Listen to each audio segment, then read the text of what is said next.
My name is Ellen Grove. I am an Agile coach from Ottawa, Canada. I've been working in software development for about the past 15 years. I've been a development manager, I've been a tester and a test manager and a usability evangelist. I've been working primarily as an Agile coach for the past 7 years. And one of my main interests is in using playful techniques to get work done. I am a big believer that we can do more creative work, we can do more engaged work when we bring play into the workplace. One of the other things that I am is I'm a certified LEGO Serious Play facilitator, and LEGO Serious Play is what we're going to be doing today. Just to give you a sense of the shape of this session, I'm going to talk a little bit about the background of LEGO Serious Play, only for a couple of minutes, because honestly it's a whole lot more fun to build. Give you some instructions about how this is all going to work. We're going to do a couple of exercises to demonstrate how LEGO Serious Play as a general technique works. And then we're going to move into talking specifically about its application in user requirements gathering. Hopefully at the end of the session, we'll have a little bit of time for questions if you like. This is a 90-minute session. I'm going to try and wrap it up in about 80 minutes so that we have time to clean up the room and collect all the Lego back before guys come in at 3:15 or 3:30, I guess. So let's go. I started to talk about the importance of play in the workplace because I really believe that play is an important behavior in the workplace. The opposite of play is not work. The opposite of play, I believe, is depression. And people play all the time. Other species play as well. I chose this picture because it's a picture, I don't know if you can tell, but it's a picture of a polar bear and a husky playing in northern Canada. And the husky is chained up. The husky can't go anywhere. And you think, oh, polar bear, looking at the dog going, snack time. And actually, they're wrestling. They're having fun. They're having a good time. Playing is natural mammalian behavior. But we come with this strange idea that it's something that only children really do. And that's not true. People of all ages play in order to learn more about each other, in order to learn how to be more creative, in order to develop better problem-solving skills. It is really a critical behavior for building stronger teams and doing some creative problem-solving. There is an excellent, excellent book on this subject by Dr. Stuart Brown, which is titled, surprisingly enough, Play. He's an American play researcher. I really recommend going and at least watching his TED Talk on the subject. Take some time after the conference, after you've had a chance to recover, and go check out his TED Talk on the importance of play in our daily lives and how critical it is as a skill for people of all ages. So LEGO Serious Play is something that evolved there were a couple of professors at a business college in Switzerland who were using LEGO to do strategic visioning exercises with their customers. And they took what they were doing to LEGO, this was about 20 years ago, and I don't know how popular LEGO is in India right now, but it's really sort of enjoying a resurgence in North America for sure, but for a while, they weren't selling too much. And LEGO thought, we should try this out ourselves. We should, one of our marketing slogans is build your dreams. Maybe we should use this technique to do some of our internal business planning. And they used the LEGO Serious Play methodology to do some strategic visioning and organizational planning in the company. And they're like, this is kind of awesome. This works really well. And so they created a sort of the documented structured technology around how to do this. For a long time, it was proprietary. Now it's an open source technology.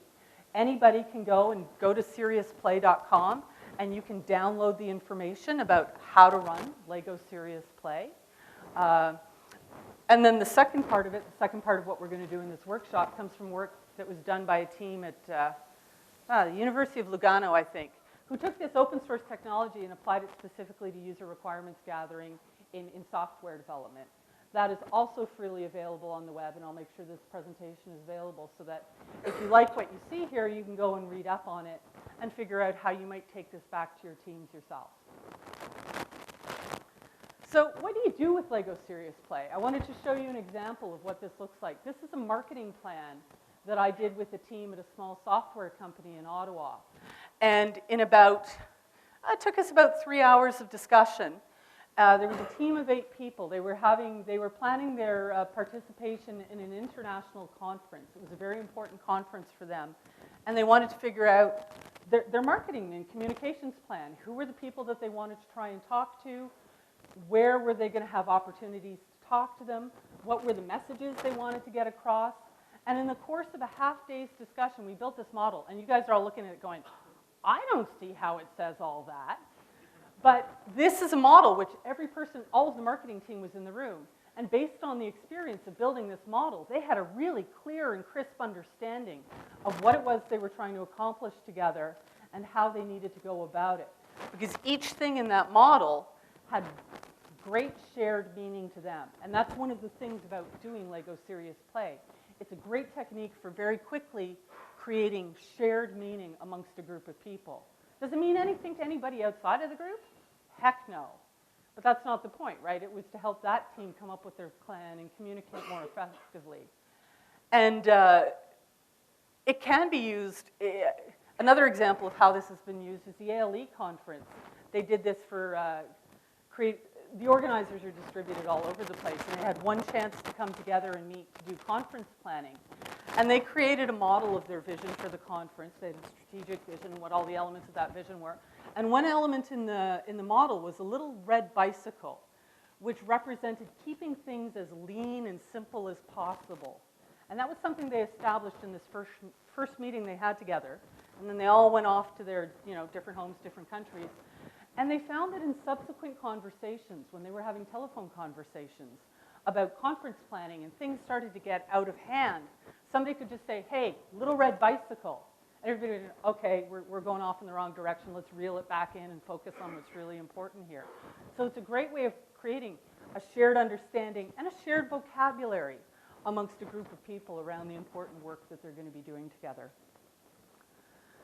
So a couple of things you need to know before we start building. The way this works is I am going to ask you a question, and you are going to build a model in response to the question. I will set a very short time box for this because this is a very time-boxed process. We want to get the most important information on the table as quickly as we can. The model is your answer to the challenge. I'm going to ask a question, and you're going to build an answer in Lego as it comes to you. There are no wrong answers. Whatever you build is the right thing to build, okay? One of the advantages of this as a technique is it gets everybody's viewpoint on the table.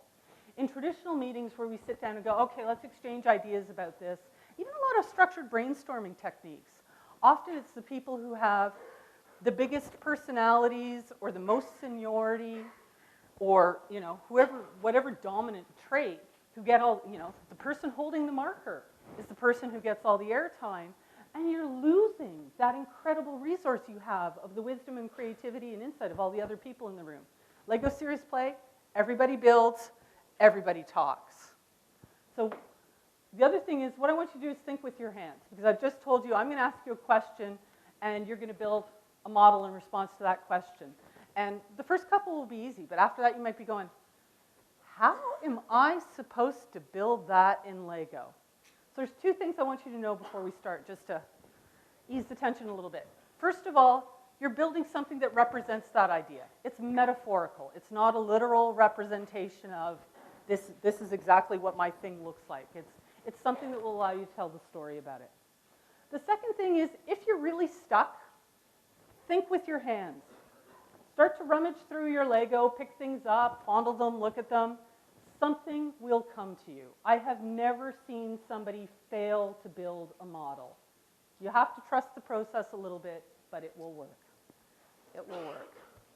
The other thing that's not on this that I just want to show you before we get started is because this is about to become a very loud, noisy room, I'm going to need to bring your focus back to me periodically so that we can keep moving through the presentation.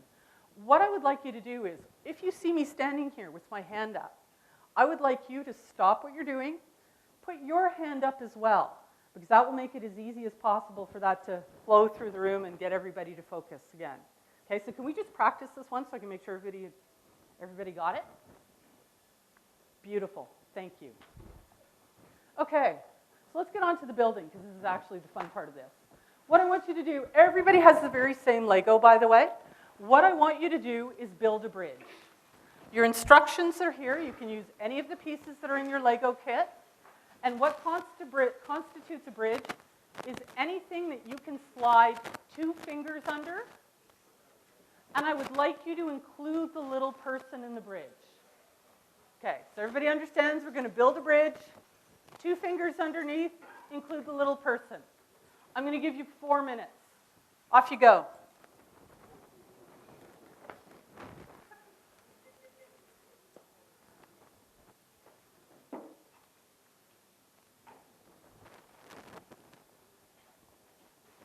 It's okay to talk, by the way.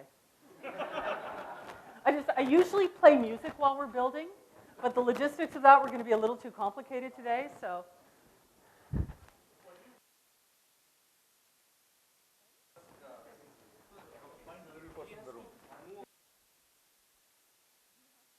Involved in the bridge somewhere. So whatever that works for you. By the way, I forgot to introduce my friend Saket is helping me facilitate today. And if you have any questions or you need some technical assistance with the Lego, he can help as well. So if you need technical support, just put up your hand and we'll come and help you out. Technical support. Sometimes people have never handled Lego before. Totally blew my mind, but.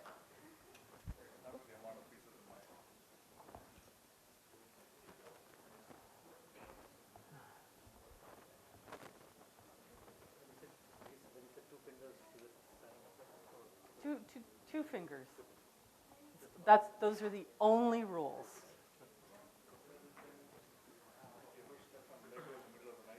Oh yeah. Can be more than 2, right? Can be at least 2 sets. Those are the only rules for your bridge. With my man. You should have a man.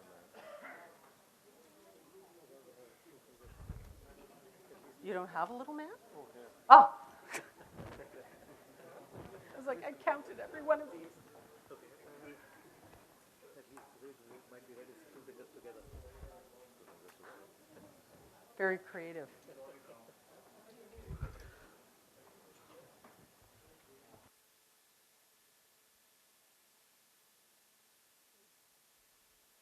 Just under half your time is left, so. Okay, so just a few seconds left. So if you're still building, better finish it up. No pressure.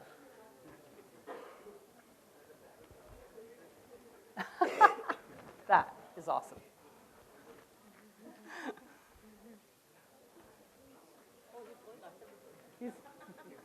He's building trolls. Oh.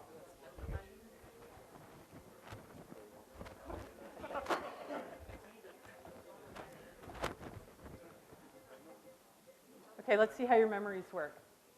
Awesome, thank you.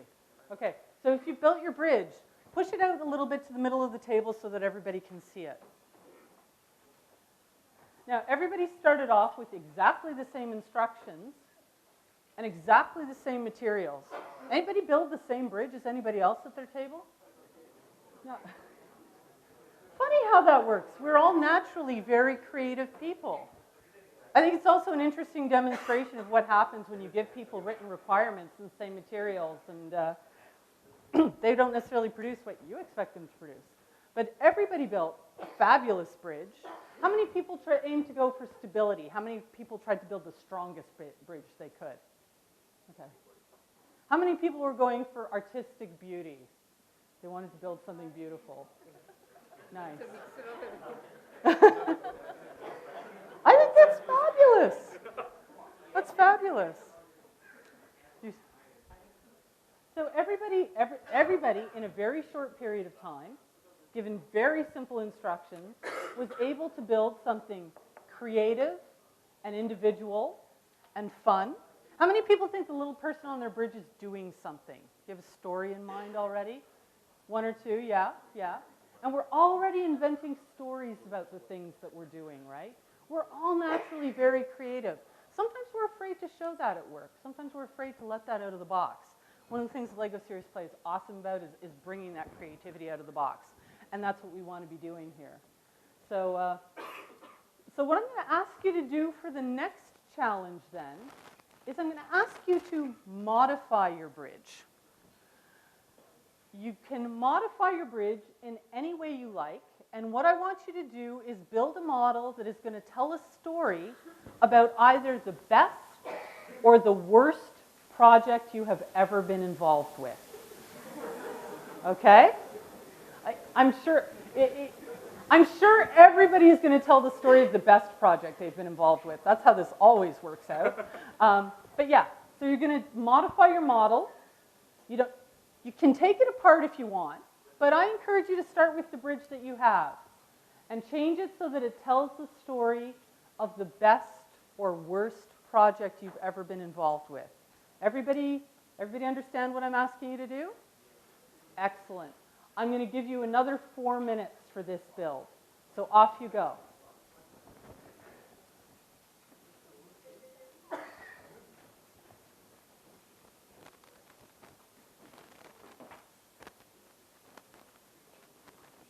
Man, it is so quiet in here.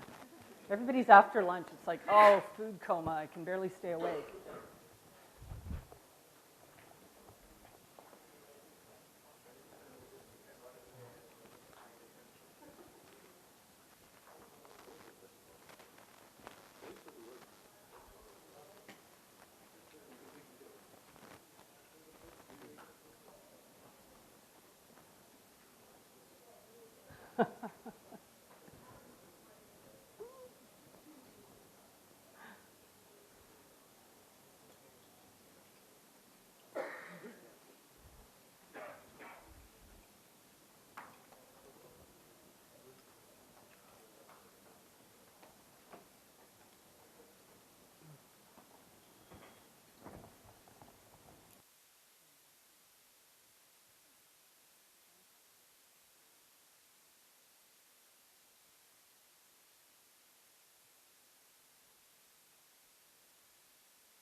Very nice.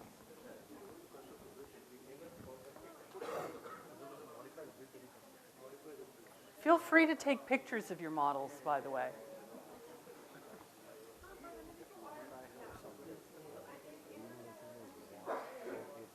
Do not know at all. Okay. Oh, that looks awesome, and that looks like about the right amount of time too. That's what I'm most interested in. This song number 3 is awesome. Okay. 3 is awesome. Okay, that would be fantastic because that will allow me to still use this as a timer. So what I'm going to do is when there's storytelling, I'll ask. Yeah. Oh, this is, no, it's, that looks great. I don't have any particularly fabulous music. I just have stuff that I'm familiar with. So. Okay. Time is up. So what I would like you to do is finish up your model. And again, move it a little bit to the center of the table so everybody can see. Because now we're going to get into the storytelling portion of this. What I'm going to do, these are big tables. So I'm going to give you, I'll give you 8 minutes per table. So you're going to have to be concise when you share the story of your best project or worst project with the other people at your table. So focus on the important points of your story, because you're only going to have about a minute each.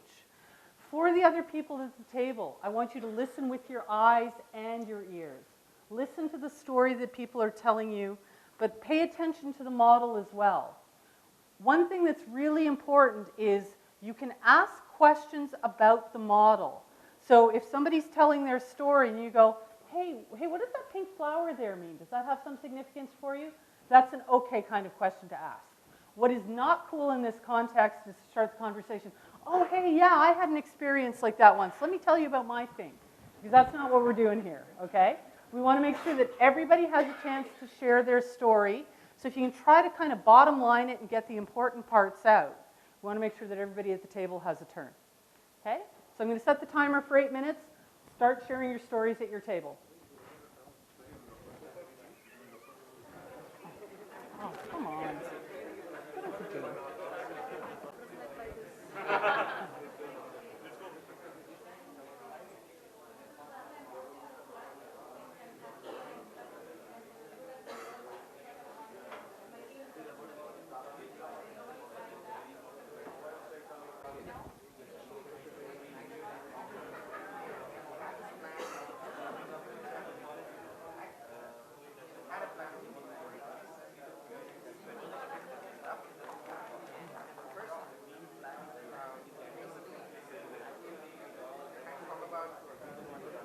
Hoisting the flag is the thing that we wanted to do after the ramp was built. We wanted to show it to somebody, even though we had it later. So we ended up doing the end portion, and some of the middle was really messed up. It wasn't really the way it was designed to help this guy to kind of go up to the ramp and hoist the flag. But instead, it's there just there somewhere so that we wanted to say if he used the stair, he actually didn't. He had to really do some cliff climbing, and then finally we just so at the distance it looked like, yeah, it was beautiful, it was done. But if you look closer, you know what other shot is.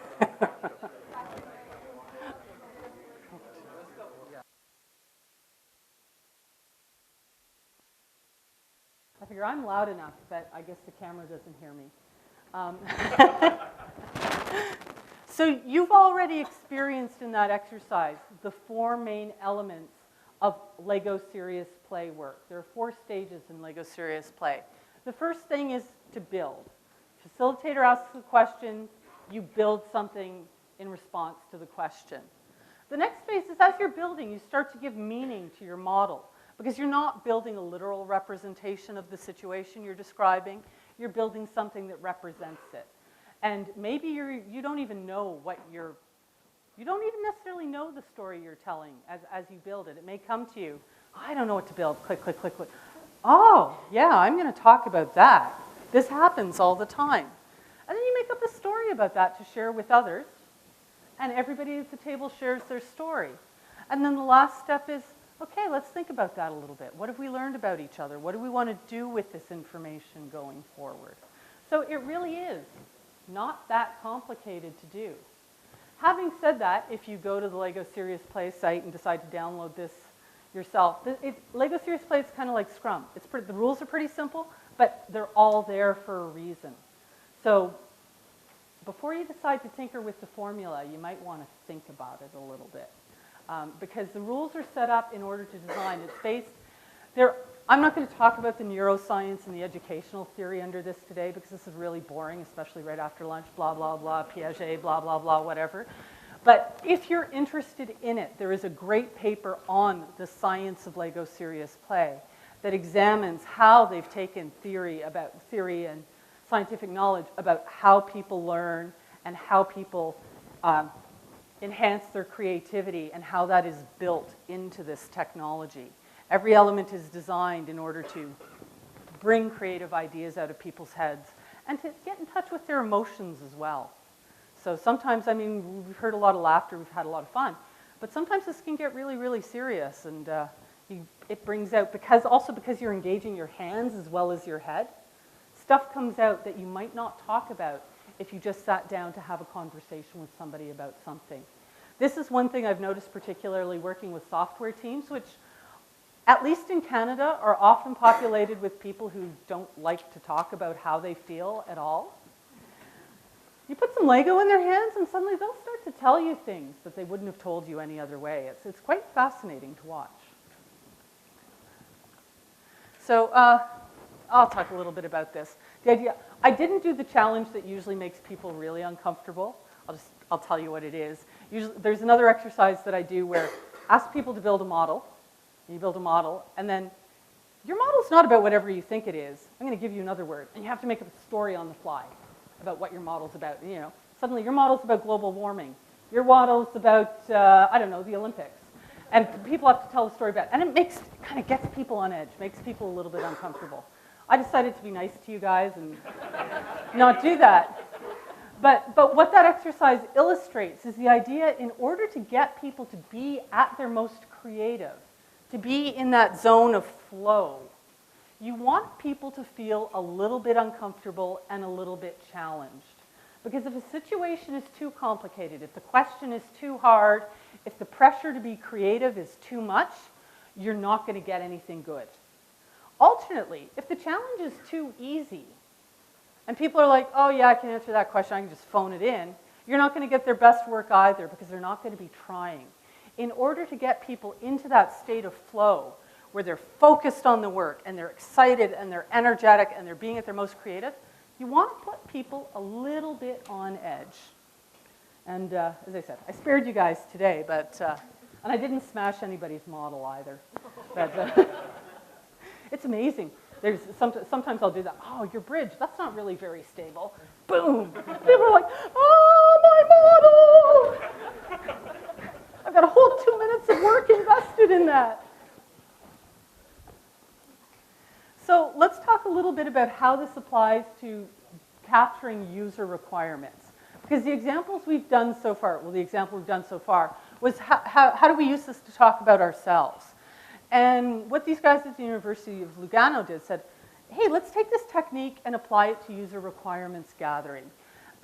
Because there are lots of ways that we go to find out about what it is our users think they want, and to share that understanding with the team. This is not intended to replace a lot of these techniques. This is intended to add on to those techniques in order to help unearth some of the tacit knowledge we have about the business space and the users that doesn't necessarily come out through more systematic, analytical, quantitative kinds of analysis. Also built into this process is a certain amount of team building, because the URL process is designed to be carried out with everybody who's involved in a team. Customers, stakeholders, the team themselves. So that not only is this information being pulled out and made ready, it's being shared amongst all the people who need to know in a very immediate way. That's why it's a particularly good fit for teams who are working in an agile kind of way, because it's a great way to kick off a project, to have that conversation with all of the team members about what it is that we're trying to accomplish here. Who are the people we're trying to accomplish it for? Who are the people we're trying to get it done with? And where is it that we're going to go with this? So what we're going to do, they defined a 7-step process. Because of the time that we have available, we're only going to do the first 3 steps in this process. Also, I couldn't bring enough Lego with me to do this process with this many people. Because to have that kind of long, more elaborate conversation, you would want to have more Lego than is in these kits. So it's kind of frightening. My biggest corporate asset after what's between my ears is actually Lego. I own more Lego than computing gear or anything else. But we're going to use this Lego to have a conversation about a project that I'm going to assign you. You guys are going, each table you're going to be a project team, okay? You're a team who has just been brought together. I work in the government space where teams are often composed of people who are hired completely independently based on somebody else's understanding of the skills that might be needed and then thrown together. Here, off you go. So this situation of, hey, you guys are suddenly a team, something I see every day. But you guys are going to be a team working on a project together, and we're going to go through the first 3 steps of the building challenges. So the first challenge that I would like to set for you is I need you to introduce yourself to the other members of your team. You've already talked to each other about your project experience. The question that I want you to answer in this build is, what is your secret superpower that you are bringing to your team that other team members may not appreciate on first meeting? Okay? So what is your secret superpower? That's what I would like you to build. Off you go. I want you to build that. Individually. Individually build. What is your secret superpower that you're bringing to your team that's going to help your team be successful on this project? But I haven't told you what it is yet. So. Let's see.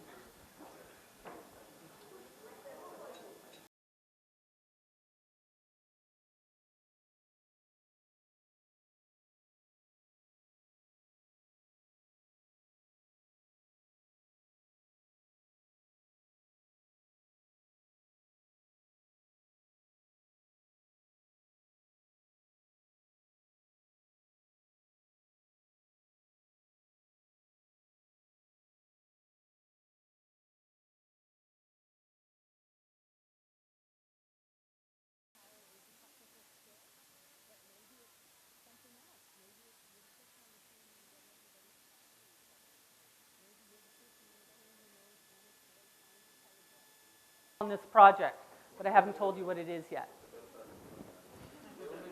So. Let's see.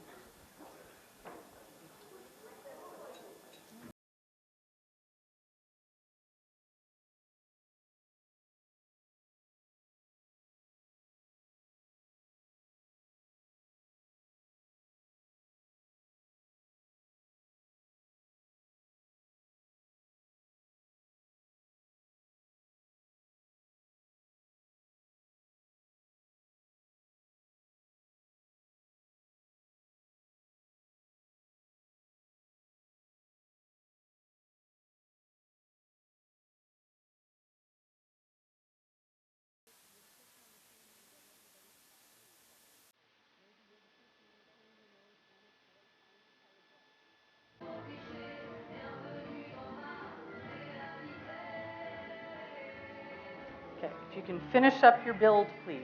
There's only a few seconds left. Other people in the room doing it, that's the best kind. My goal is to do a workshop at some point where I actually don't have to say anything. I can get the whole room to read it. Sorry, okay, turning the mic back on.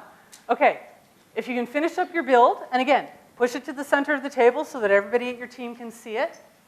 I'm going to give you 8 minutes again, because that seemed to be enough time that everybody could get it. And I want you to share the story with your team of what is the superpower you are bringing to your team on this project.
Excellent.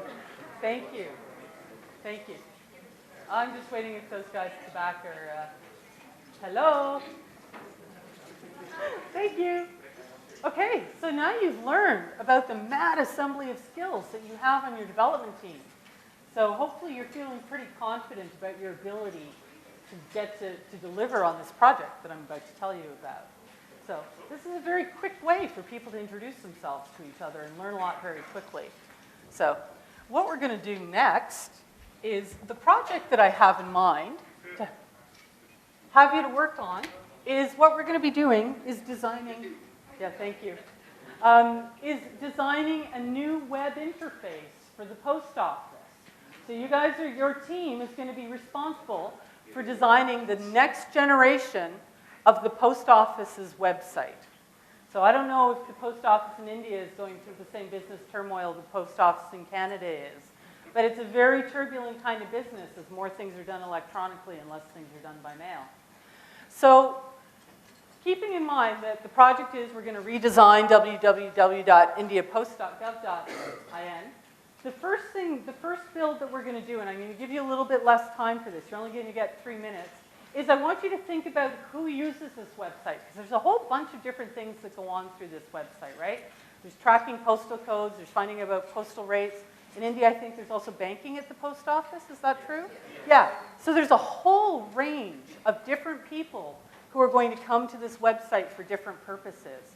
And what I would like you to do within your superhero team at each table is I'd like each of you to think of who you think is the most important user of this website and build them and be prepared to tell a story about who they are and why this service is important to them. I'm going to give you 3 minutes to do your build this time. Individual builds. We're going to do an individual build, and then the very last thing, we're going to sort of put them together in a shared landscape. Okay? Individual builds, you've got 3 minutes.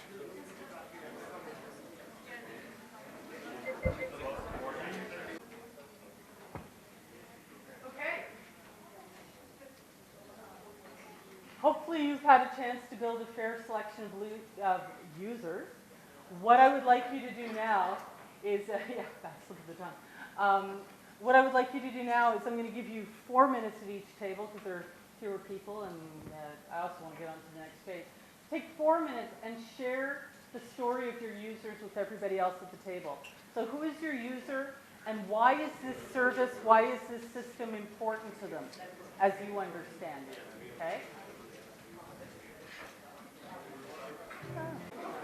Okay, so I hope you had enough chance to share the story of the users that you built. If not, we can make that up in the last exercise of the workshop, because now what we're going to do is starting to build a shared landscape.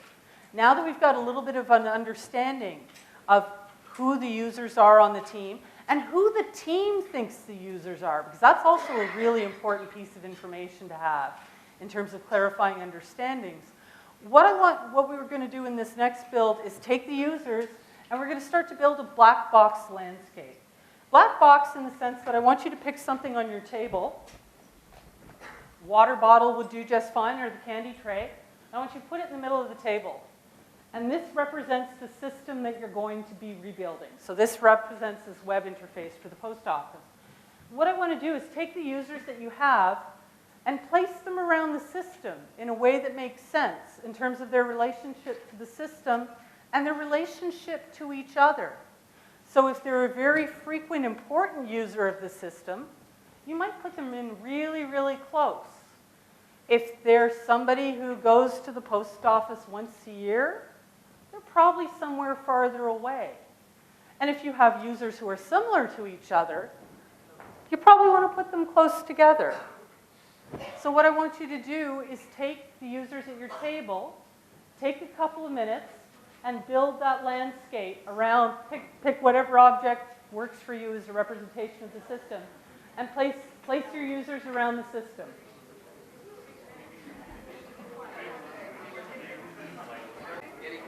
So I'm sorry to rush you, but I don't want to, we are on a time box as always. And this is a very time box technique. So it looks like, I didn't get a chance to look at everybody's models, but it looks like everybody started to build this landscape of this is our user landscape. These are who our users are, and this is what their relationship is to the system. And we did this in a whopping 15 minutes, maybe? Think about how much, about a totally made up project, right? So think about how much information we've managed to pull together and how much shared understanding we've managed to create in a very, very short period of time. And that's one of the powers of using this as a technique. This is one of LEGO Serious Play's superpowers. It's getting that information out on the table super quickly. I just want to go back a couple of slides to show you that what we've done in this session is we've done the first 3 building challenges. Your role, although I asked you for your superpower, because talking about what you actually do, that's easy information to get. Who your users are, and we started to build a black box landscape. Now, if you were going to do this for real with the project team, you'd need a lot more time than we have in this session. You'd also need a lot more Lego. We're kind of limited in how far we can go down this chain by how much Lego I can carry. But I want to show you a picture of what this might look like at the end of a whole discussion, what the final landscape would look like. At the end of this conversation, you'd have a very, very detailed model of the landscape of your product and your user's relationship to it. So you'd have all of these things. You'd have elements that represent the content of your project, elements that represent functional aspects of your project. You'd have the landscape, which how do all these things fit together? How closely are they related or not related? And then the connections between them. And it makes all this stuff very visible and very tangible in a short period of time. And it's astonishing how much information you can convey very quickly to a group of people by involving them in this process, and how quickly you can ensure that everybody has a common understanding so that they all know this is the problem we're trying to solve. This is the people we're trying to solve it for, and these are the important aspects of the problem. So this is a specialized application of the LEGO Serious Play technique, but it's a particularly powerful one. You can also use this technique to do things like building a strategic vision for an organization as well. Who are the key people? What are the goals that we have? That's another application of the LEGO Serious Play. So I just want to open the floor at this point. If anybody has any questions or any observations they want to share about how this experience worked for them. How do you apply it practically in a work environment? If I have a complex problem, what is your solution? How do you do this in a work environment if you have a complex problem? Yeah. You get people around the table. You give them some Lego. If it's a more complex problem, you want more time and more Lego than we have here today, because for bigger discussions, there are bigger kits that have more vocabulary in them. You want to plan your questions very carefully. That's the trick. This isn't a, hey, let's have fun with Lego. This is a very carefully facilitated, let's figure out what the questions we want to answer are. But then you would use these techniques to have that conversation. And very quickly what you find is it surfaces what are the important parts of the problem, what are the perceptions that each person has about the problem, and it gets all that information out so that then you can decide how to take action. Now that's an important part of this, which we haven't covered in this session at all. After you do these kind of things, you have a next step of deciding, capturing the actions that you want to take and the information that you've gathered and planning to act on it. But that should be the outcome of this session. What are the things that are important to us and what do we want to do? Do you use this for requirements only, or for example, cross simulation activities as well? I do, yeah, there are Lego Scrum simulation activities. Those are not Lego Serious Play though. Because Lego Serious Play is this process of asking a question, getting people to build their answer, and then sharing that information. And that's not built into some of the other exercises using Lego. But there's a really excellent Lego Scrum simulation online. Sure.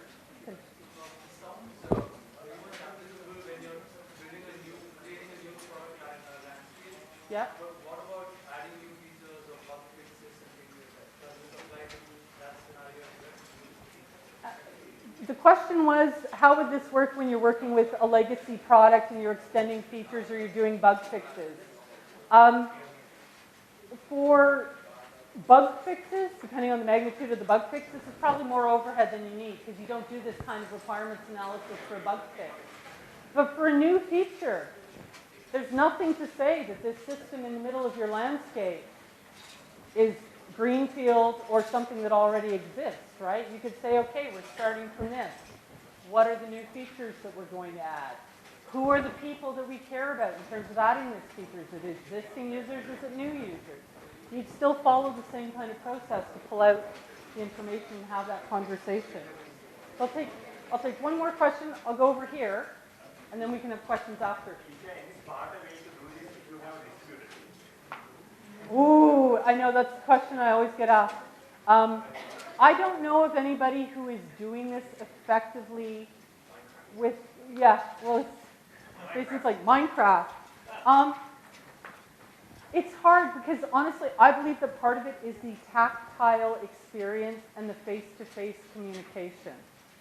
So doing it with a distributed team, if you have a number of people in each area, like distributed teams, not a dispersed team, you could use this method to have conversations with each group of people and then figure out how to pull together the findings and the actions that come out of that. But if people can't physically be next to each other, it's probably a little more challenging because it's a facilitated exercise. It's not a roll your own.